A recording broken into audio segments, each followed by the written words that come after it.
তোমাদের প্রিয় URD study Bangla YouTube চ্যানেলে প্রত্যেককে স্বাগত জানাই। আবারও তোমাদের জন্য একটি গুড নিউজ নিয়ে হাজির হয়েছি। ত্রিপুরা রাজ্যে অনেকেই রয়েছে যারা যারা সিটেট কোয়ালিফাই করে বসে রয়েছে, হোক সেটা ত্রিপুরা রাজ্য হোক অথবা আসাম হোক অথবা ওয়েস্ট বেঙ্গল হোক, যেখান থেকে তোমরা সিটেট পাস করে বসে রয়েছে, তো তোমাদের জন্য আজ এই গুড নিউজটা। শুধুমাত্র সিটেট পাস করা ক্যান্ডিডেটই সেখানে আবেদন করে নিতে পারবে এবং সেখানে যে নিয়োগ করা হচ্ছে লয়ার প্রাইমারি স্কুল দের জন্য, যেখানে প্রায় ৩,৮০০ মতন পোস্ট রয়েছে, সেখানে তোমরা আবেদন করে নিতে পারবে। কিন্তু তার জন্য ক্রাইটেরিয়া অর্থাৎ কোয়ালিফিকেশন যেটা প্রয়োজন সেটা হতে হবে 12 পাস অথবা গ্রাজুয়েট, পাশাপাশি এসেনশিয়াল যেটা সেটি হলো বন্ধুরা সিটেট। সিটেট কোয়ালিফাই থাকলে তোমরা শুধুমাত্র অনলাইনে আবেদন করবে এবং অনলাইনে আবেদন করার পর তোমাদের সেটি জবটি হতে পারে বন্ধুরা। সেটি গভর্নমেন্ট অফ আসামের জব এবং আসাম থেকে নোটিফিকেশনটি পাবলিশ করা হয়েছে এবং ত্রিপুরা রাজ্য থেকেও সেখানে আবেদনের সুযোগ সুবিধা রয়েছে। তো আমরা দেরি না করে নোটিফিকেশনে চলে যাচ্ছি। সেখানে প্রথমেই বলা হচ্ছে যে 3,800 পোস্ট রিক্রুট হতে যাচ্ছে assistant teacher of lawyer primary school.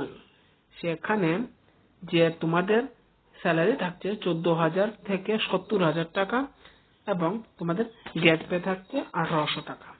সেটি হলো বেতন এবং তোমাদের পোস্টের নাম।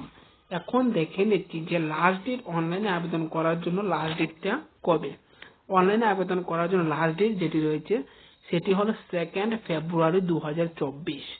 তার আগে তোমাদেরকে অনলাইনে আবেদনটি করে নিতে হবে। যারা যারা সিটেট কোয়ালিফাই করে রয়েছে তোমরাও সেখানে আবেদন করবে। তারপর দেখে নিচ্ছি যে এলিজিবিলিটি ক্রাইটেরিয়াতে কি বলেছে এবং কিভাবে সিলেকশন প্রসেসটা হবে। আমরা জানি যারা যারা টেট কোয়ালিফাই করে ত্রিপুরাতে চাকরি করছো, সেম সিস্টেমে তোমাদের সিটেট যারা কোয়ালিফাই করেছো সেখানে নিয়োগ হবে। তোমাদের 12 পাস হতে হবে এবং পাশাপাশি 2 ইয়ার ডিপ্লোমা থাকতে হবে এলিমেন্টারি এডুকেশন, এবং তোমাদের আসাম টেট অথবা সেন্ট্রাল টেট কোয়ালিফাই থাকতে হবে, তাহলে তোমরা সেখানে আবেদন করে নিতে পারবে। এবং সিলেকশনটা যে হবে মার্কিং ওয়েটেজের উপর ভিত্তি করে তোমাদের সিলেকশনটা হবে। 5% থাকছে তোমাদের হায়ার সেকেন্ডারি থেকে। হায়ার সেকেন্ডারি যত মার্ক পাবে, মনে করো হায়ার সেকেন্ডারি টোটাল মার্ক পেয়েছো 338, সেখান থেকে 5% তোমাদের কারেকশন করা হবে। তারপর দেখে নিচ্ছি যে আমরা যে ডিপ্লোমা করেছি অর্থাৎ প্রফেশনাল কোর্স সেটির থেকে 5% নিচ্ছে এবং সিটেট অথবা যারা যারা আসামে টেট কোয়ালিফাই করে রেখেছো তোমাদের থেকে নিচ্ছে 85% মার্ক। এইভাবে তোমাদের ক্যালকুলেশন করে টোটাল 95% মার্ক হবে। এবং 95 ছাড়াও অনেকে রয়েছে এনসিসি করেছো, এনসিসি থেকেও তোমরা 5 মার্ক পেতে পারো, টোটাল 100 মার্ক। 100 মার্কের ওয়েটেজ কোনো এক্সাম হবে না বন্ধুরা, শুধু ওয়েটেজের উপর ভিত্তি করে তোমাদের সেখানে সিলেকশন প্রসেস হয়ে যাবে। সেটা আবার স্যালারির কথা আবার দিয়ে দিচ্ছে, আমি যেটা প্রথমেই বলেছিলাম বন্ধুরা। সেখানে অনলাইনে আবেদন করার পর যে রিসিপ্টটা আসবে, সেই রিসিপ্টের সাথে সাথে তোমাদের অনলাইনে অ্যাপ্লিকেশন ফর্ম পাসমেন্টের ফর্মের সাথে সেই ফর্মটি ফিল আপ করে তোমাদের অফলাইনে জমা দিতে হবে। বাট প্রথমে তোমাদের অনলাইনে আবেদন করে নিতে হবে এবং অনলাইনে আবেদন করার পর তোমরা যে অফলাইনে নিয়ে ডকুমেন্টটি জমা দেবে, সেখানে তোমাদের পাসপোর্ট সাইজ ফটো লাগবে, হায়ার সেকেন্ডারি অ্যাডমিট কার্ড লাগবে, মার্কশিট লাগবে, সার্টিফিকেট লাগবে এবং হায়ার যে কোয়ালিফিকেশন রয়েছে সেটির মার্কশিট সার্টিফিকেট লাগবে।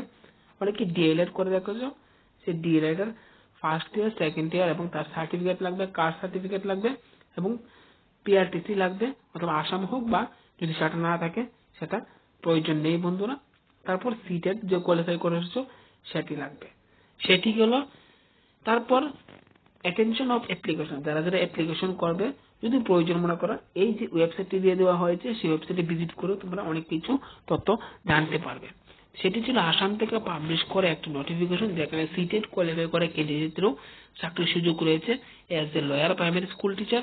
তো আশা করছি তোমাদের কাজে আসবে। অবশ্যই তোমরা যার যার কোয়ালিফিকেশন ম্যাচ করে অবশ্যই তোমরা সেখানে আবেদনটি করে নেবে। ধন্যবাদ বন্ধুরা, ভালো থাকবে, সুস্থ থাকবে।